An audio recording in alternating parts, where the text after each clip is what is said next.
Olá pessoal, tudo bem? Meu nome é Felipe Rocha, sou professor de Sociologia e essa é uma aula voltada para o pessoal do EJA, tá? Do primeiro ano do EJA.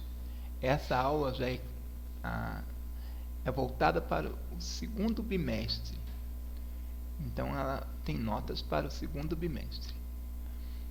Bem, hoje a gente vai conhecer a primeira parte da Sociologia de Durkheim. Quem é Durkheim?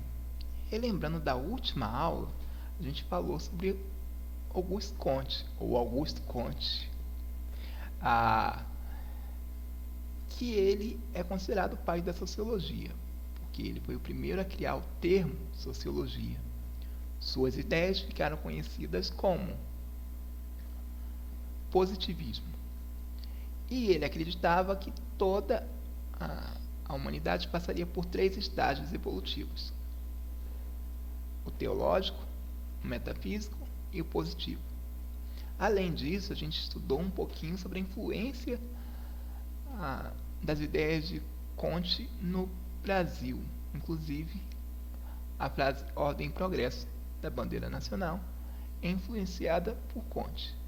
Hoje a gente vai avançar falando sobre o sociólogo que deu à sociologia status de ciência, que criou um método pelo qual a sociologia ficou conhecida como uma disciplina científica. A sociologia é uma disciplina científica. Bem, e o objetivo dessa aula é conhecer um pouco as origens da sociologia. Então, o nosso amigo Durkheim nasceu na França, embora tenha esse nome alemão, tá, gente? Parece que a mãe dele era alemã, mas ele nasceu na cidade de Épinal, na França, em 1858 e faleceu em Paris, em 1917, ano da Revolução Russa. Considerado o pai da sociologia científica. Por quê? Porque, como eu disse, ele criou um método pelo qual a sociologia se tornou científica. E ele é um dos 3 sociólogos clássicos. Quais são os sociólogos clássicos? Karl Marx, Max Weber e Émile Durkheim. E é importante lembrar que sociólogo clássico é aquele que serve como referência. Até hoje, todos os sociólogos, de uma forma ou de outra, têm como referência as obras desses sociólogos, que foram os primeiros sociólogos e que deram as bases da sociologia. Bem, eu peguei esse quadro aqui que eu acho bem legal, que aqui fala um pouquinho, de forma geral, das ideias dele, sobre o método, sobre os fatos sociais, sobre a anomia, sobre as 3 formas de suicídio, né? Anômico, egoísta, altruísta, etc. A solidariedade mecânica, solidariedade orgânica. A gente não vai ver isso tudo numa vez só, tá? A gente vai ver algumas dessas teorias nessa e na próxima aula, mas vamos lá. Para começar, eu trouxe esse vídeo aqui. É um vídeo que a princípio pode parecer um pouco difícil, mas eu vou explicar ele depois para que fique mais fácil, mais acessível. Tá certo, pessoal? Então vamos lá.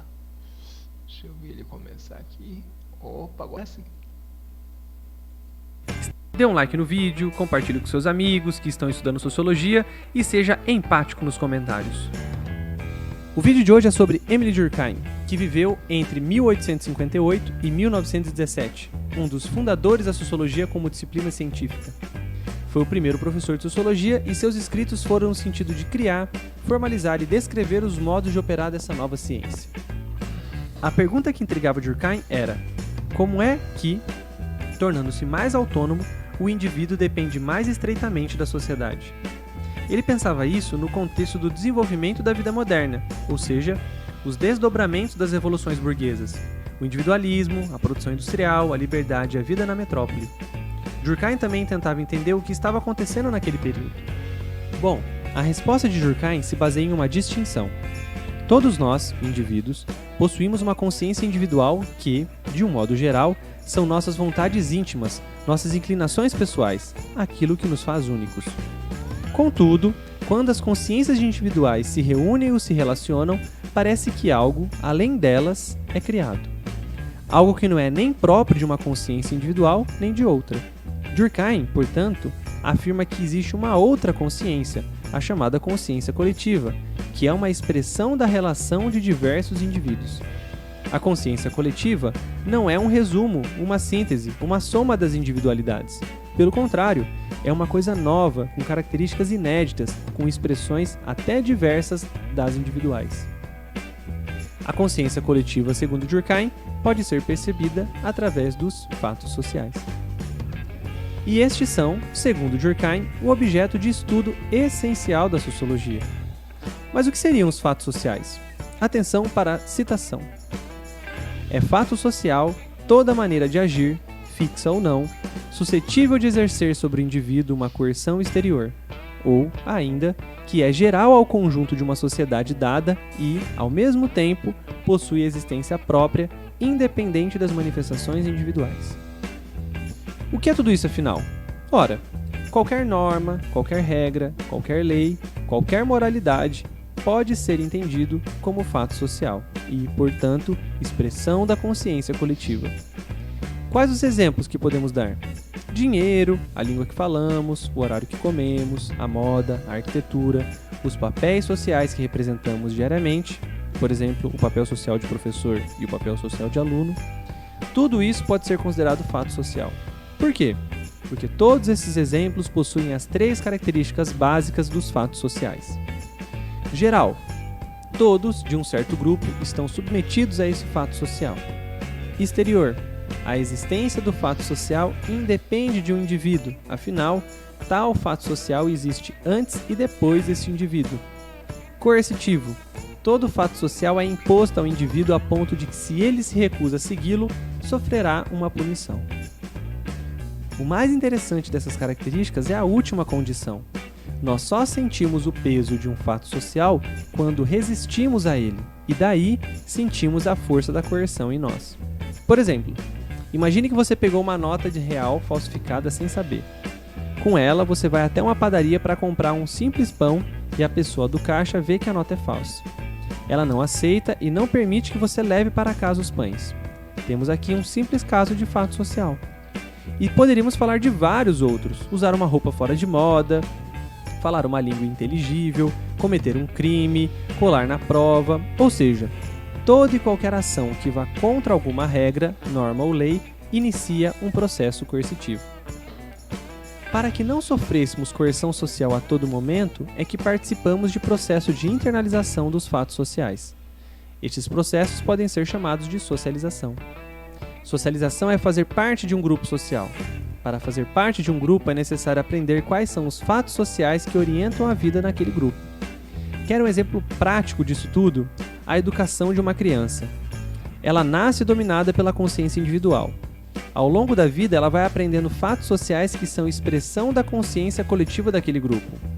Enquanto ela ainda não incorporou esses fatos sociais, ela leva bronca, fica de castigo, leva uns tapinhas e sofre algumas decepções.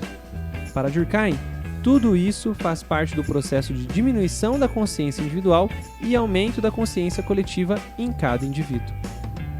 Daí que podemos finalizar com a seguinte questão: será que somos tão livres assim? No próximo vídeo, iremos explorar mais alguns conceitos de Durkheim. Até o próximo Sociologia Animal. Vamos lá, vamos à frente. Próximo. E tchau! Vamos lá. Opa, ainda não foi isso. Próximo. Beleza. Pessoal, falando sobre esses fatos sociais, vocês conseguiram entender o que seria um fato social? Vamos ali dar uma olhadinha no próximo, tá? Sociologia ou fatos sociais são os valores, normas culturais, estruturas sociais que transcendem o indivíduo e podem exercer controle social. Voltemos lá. De forma geral, vocês já perceberam que nem sempre a gente faz o que a gente quer? A gente faz o que a sociedade espera que nós façamos? Vou dar um exemplo disso.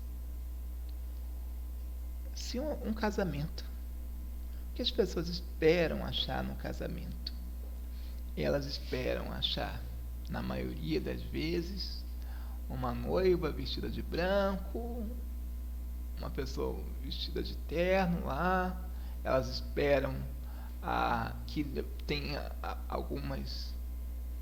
um buquê no final. Elas esperam que os noivos cumprimentem todo mundo. Existe uma estrutura básica para um casamento.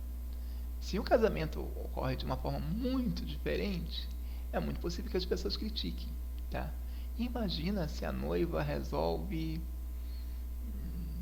entrar de mini saia, ou se alguma outra coisa estranha acontece. Muitas pessoas vão criticar, porque dentro da cabeça das pessoas já existe um modelo pronto de casamento, tá?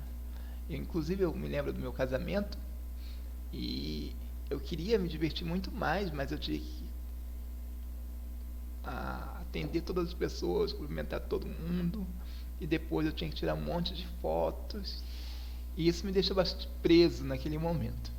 Então existe uma regra geral. As pessoas, ou outro exemplo, um outro exemplo muito mais simples aí de entender, é a educação. Antigamente não era importante a educação, muitos pais não mandavam seus filhos para a escola. Hoje passou a ser uma obrigação. Então as pessoas que não fazem isso, de certa forma, são anormais, podem ser presas, etc. E aí que começa. Um fato social tem algumas características. Então vamos começar. Vou começar aqui pela exterioridade. Ninguém nasce com... Ninguém nasce dentro de si com aquele ato, com aquela ação. Essa ação exterior. Vou dar um exemplo aqui. Ninguém nasce querendo ir para a escola. Ninguém. Isso a gente aprende em sociedade. Então é algo externo, exterior ao indivíduo. Então temos a primeira característica do fato social. A segunda característica eu vou chamar de coercitividade. Então, se alguém não vai para a escola, vai ser taxada de burra, os pais vão ser punidos, as pessoas, os vizinhos vão reclamar, etc. Isso é uma espécie de punição. Então, coercitividade não é nada mais que uma punição que acontece quando a gente não cumpre os fatos sociais. E generalidade é porque isso é válido para todas as pessoas, em toda a sociedade. Então, ir para a escola, na sociedade brasileira, é válido para todos. A gente poderia pensar em outras coisas também. A gente poderia pensar em exterioridade. Por exemplo, a honestidade. A gente não nasce querendo ser honesto, mas a gente aprende. Uma pessoa que não é honesta é punida de alguma forma, nem que seja aquela pessoa fala assim, olha, aquele sujeito ali é o maior 71, maior 171. Então é uma forma de punição, mas existem outras formas. Ela pode ser presa, ela pode ser de alguma forma punida, tá? Levar uma multa, etc. A coercitividade, punição, e generalidade, isso é válido para todas as pessoas na sociedade. Mas a gente também pode pensar formas que não se encaixam dentro desse sistema aqui, olha. Por exemplo, preguiça ou sono. Sono é uma coisa que é nossa, nasceu com a gente. As pessoas nasceram com capacidade de ter sono, de ter fome. Então não se encaixa, não é algo externo, mas é algo interno do indivíduo. Não se encaixa aí no primeiro requisito, tá? Ou a gente pode pensar numa coisa que se encaixa. Música. Ninguém nasce gostando de um tipo de música, ele aprende em sociedade. No entanto, ninguém é punido porque gosta de música A ou música B. Então não se encaixa no segundo. O requisito se encaixa no primeiro, mas não se encaixa no segundo. Beleza, pessoal? Bem, agora vamos falar aqui sobre as 3 formas de suicídio. Durkheim, para provar a sua teoria, ele queria mostrar que a sociedade está acima do indivíduo, que mesmo o ato mais individual, que é o suicídio, é permeado pela sociedade. Em outras palavras, uma pessoa, quando se suicida, ela, de alguma forma, tá, ela está sofrendo uma pressão externa da sociedade em que vive. E para isso, ele vai mostrar 3 formas de suicídio. O suicídio egoísta, o suicídio altruísta e o suicídio anônimo. O suicídio egoísta acontece quando uma determinada pessoa, de certa forma, tenta... Eu vou dar um exemplo aqui de suicídio egoísta. Esse exemplo facilita um pouco a compreensão. Imaginemos que uma determinada moça tem um namorado. Ela é apaixonada por esse namorado. No entanto, esse namorado, ele age de uma forma muito ruim. Ele trai ela, ele sai com outras meninas e ela se sente muito magoada. Na verdade, ela se sente até deslocada. E ela pensa o seguinte: eu vou me matar. E ao se matar, ela deixa uma carta lá. Imaginemos que o cara chama-se Andrei. Andrei, seu desgraçado, você destruiu a minha vida, você fez isso, você fez aquilo. Ela acaba se matando pelo motivo que é egoísta, porque ela quer punir ele. No entanto, ela só quer isso porque ela se sentiu frustrada, porque ela se sentiu, pela sociedade em geral, ela se sentiu traída, e porque a traição nas regras sociais não é algo normal. Então ela se sentiu pressionada, por isso ela tomou uma atitude individual, egoísta, que foi tirar sua própria vida para punir determinada pessoa. O suicídio altruísta é um suicídio que acontece quando você acha que algo é tão, mas tão importante, que está acima da sua vida. E aí a gente tem aí o caso dos terroristas. Eles acreditam que a causa de Allah é tão importante que eles podem tirar a sua própria vida e a vida dos outros, porque eles vão receber uma recompensa celestial, de repente. Mas a gente tem outros casos, dos chamados kamikazes, que aconteceram na Segunda Guerra Mundial, no Japão, que eram pilotos que, influenciados pelo imperador japonês, que era de uma religião chamada shintoísta, ele dizia que toda pessoa que morresse pela causa do Japão em guerra viraria o sopro do espírito. Em japonês, kamikaze. Essa pessoa ia direto para o reino celestial, vamos dizer assim, tá?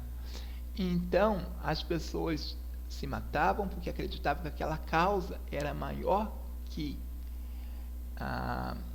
elas próprias. E pelo último exemplo aí que a gente pode falar de um suicídio altruísta, a gente tem o caso lá das Torres Gêmeas, tá? Em Nova York. A gente lembra que quando o prédio já estava numa situação caótica, muitos bombeiros entraram no prédio. Eles sabiam do risco que estavam correndo? Sim.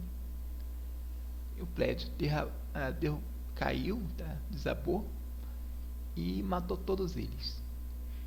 Então esse é um exemplo de suicídio altruísta, quando você acha que uma causa é mas tão importante que você não consegue se enquadrar. Quer dizer, você acha que sua vida está aquém dessa causa e você seria digno de morrer por essa causa. Vê que a influência da sociedade também está aí, porque você acredita que existe uma causa socialmente maior que você mesmo. E o último tipo de suicídio é o anômico. Gente, essa parte aqui eu não estou usando muito, porque eu peguei e eu não estou concordando muito com ela. Então vamos lá, explicar o que seria o suicídio anômico. Suicídio anômico seria quando existe uma mudança social muito grande e o indivíduo não consegue se adaptar a essa mudança. Imaginemos que uma moça chamada Luciana, ela tem um marido e o marido recebe uma promoção e vai para a Arábia Saudita. Lá ele vai ganhar um bom salário. Mas ao chegar lá, ela descobre que não pode sair na rua sozinha. Na rua tem que usar a burca. Ela descobre que tem que estar acompanhada de um homem a todo momento na rua. Ela descobre que muitas coisas são vedadas a ela. Ela não consegue se adaptar a esse novo momento. Ela fica triste, mais triste e acaba se suicidando. Ela não conseguiu se adaptar às mudanças sociais. A gente tem um outro exemplo aí de suicídio anômico que aconteceu em 1919, quando houve uma grande crise financeira nos Estados Unidos. Muitas pessoas perderam tudo. Por elas não conseguirem se adaptar a isso, houve um grande número de suicídios. E o último exemplo aconteceu na década de 70 no Mato Grosso. O índio tem uma relação com a terra muito diferente da nossa, pois eles caçam, passam dias na mata, e para isso eles precisam de espaço. Eles têm uma relação com a natureza diferente. Quando as pessoas entram no Mato Grosso em busca de terras e começam, de certa forma, diminuir muito o espaço dos índios, eles ficam em reservas muito pequenas, o índio já não pode mais fazer isso. Então há uma mudança na forma dele viver. Consequência disso, nesse tempo houve um grande número, especialmente de jovens, que se suicidaram, porque a forma de ver o mundo deles era em contato com a natureza, em contato com as forças da natureza, e presos numa terra muito pequena, eles não conseguiam fazer isso. Os que não se suicidaram, muitas vezes se entregaram à bebida e etc., porque houve uma mudança brusca na forma deles de viver. Vocês conseguiram entender essas três formas de suicídio? O mais importante disso é entender que existe uma influência da sociedade sobre o indivíduo. E até o ato mais egoísta, que é o suicídio, é permeado por uma pressão da sociedade. É isso que Durkheim tenta provar no seu estudo. Mais que isso, ele mostra que homens solteiros se suicidam, pelo menos na época dele, mais que casados. Mas que homens solteiros? Eram aqueles homens que já tinham uma certa idade e não tinham se casado. A pressão da sociedade para que esses homens fossem casados era tão grande que eles acabavam por se suicidarem. Vamos fazer uma síntese do que a gente aprendeu hoje. A gente aprendeu, primeiro, que o Durkheim foi a pessoa que deu à sociologia status de ciência, criando um método científico. Ele criou o primeiro curso de sociologia no nível superior. Primeiro professor de sociologia. A gente aprendeu também sobre os fatos sociais, que é aquilo que a sociologia estuda. E os fatos sociais é, de certa forma, uma influência que a sociedade impõe sobre o indivíduo. E a sociologia deveria estudar como a sociedade influencia o indivíduo. E para ser fato social é preciso ter três coisas. Seja algo externo, que não nasceu com a pessoa, seja algo coercitivo, porque se a pessoa não cumpre aquilo, ela, de certa forma, vai ser punida, e que seja algo geral, que seja válido para toda a sociedade. É isso, pessoal, e até a próxima aula.